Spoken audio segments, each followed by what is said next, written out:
নমস্কার। মুক্ত কণ্ঠের পক্ষ থেকে আপনার কথা নিয়ে আমি আশিস বসু বলছি কি, আজকে যারা এই যে তড়পাচ্ছ না, জেনজি জেনজি এই জেড জেনারেশন,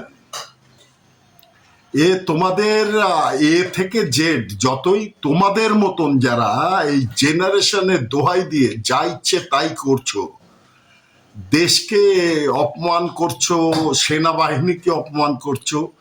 আরে তোরা কাদের জন্য আজকে নিশ্চিন্তে ঘুমাস ঘরে?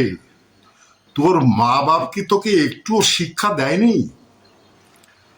চাপকে পিঠে চামড়া তুলে দেওয়া উচিত তোদের। তোরা এই সীমান্তে দাঁড়িয়ে থাকা সৈনিকদের অপমান করছিস। আজকে ওই অন্যের পকেট কেটে ওই চিপসের প্যাকেট আর কুরকুরির কেনার ট্যাক্সের পয়সা দিয়ে ওদের মাইনে হয়? ওরা যে টাকা ট্যাক্স দেয় ওদের এই কষ্ট অর্জিত মাইনে থেকে, সে টাকা তোর পরিবার দেয় না। তারা অন্তত শুধরে যা। ভারত এত নমনীয় হওয়া ঠিক না, এদের শিক্ষা দেওয়া উচিত।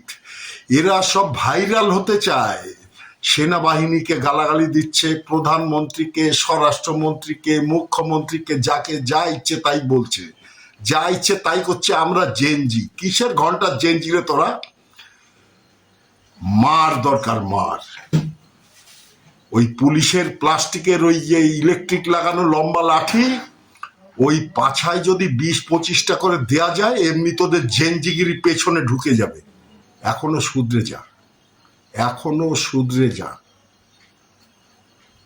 সবাই ভালো থাকবেন। আমি যদি অন্যায় কিছু বলে থাকি, আমি যারা ভদ্র স্বদেশ প্রেমী তাদের কাছে ক্ষমা চাইছি, এই জেনজির কাছে নয়।